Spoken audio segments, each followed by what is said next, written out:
Picture this. Paris, 1830. The fashion police, aka Charles X, decides the hottest new trend is absolute monarchy. Not exactly a hit with the Parisians, who preferred their freedom a little less restrictive than a corset.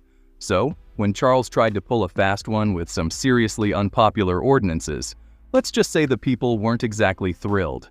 These ordinances muzzled the press, dissolved the Chamber of Deputies, and basically said, "My way or the highway, peasants."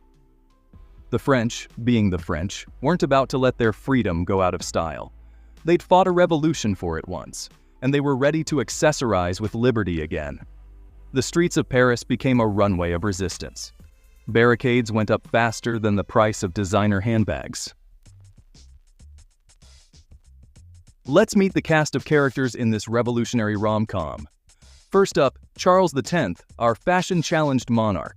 He's the guy who wears socks with sandals. Then there's Louis-Philippe, ready to snatch the crown. And the heroes of the revolution, the people of Paris. A motley crew of students, journalists, and workers. They had the collective desire to tell Charles X where to stick his ordinances. The stage was set, and the drama was about to unfold. Who would emerge victorious? Stay tuned, the best is yet to come.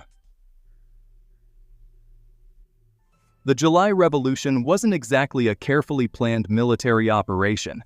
It was more like a flash mob that got seriously out of hand. For 3 glorious days, Paris was a whirlwind of barricades, street fights, and impromptu fashion shows. The people fought with whatever they could find: cobblestones, paving stones, even the occasional discarded baguette. They were outnumbered, outgunned, and probably out of breath, but they were determined to make their voices heard. It was a chaotic ballet of resistance, a mosh pit of revolutionary fervor. By the end of the 3 days, Paris was a mess. The streets were littered with debris. The air was thick with the smell of gunpowder and stale croissants, and Charles X was packing his bags for exile. The revolution had succeeded, and the people had spoken. So, what happened after the dust settled and the fashion police were ousted?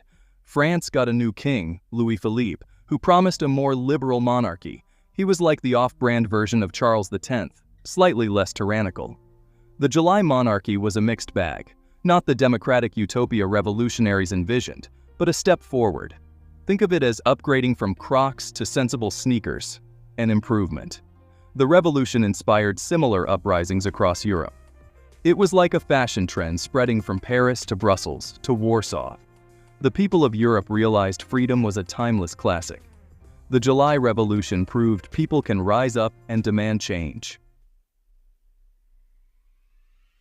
So, what did we learn from this whole hilarious historical escapade? Well, for starters, never underestimate the power of a disgruntled populace, especially when they're armed with baguettes. Also, fashion choices can have serious political consequences. The July Revolution reminds us that history isn't just about dates and battles.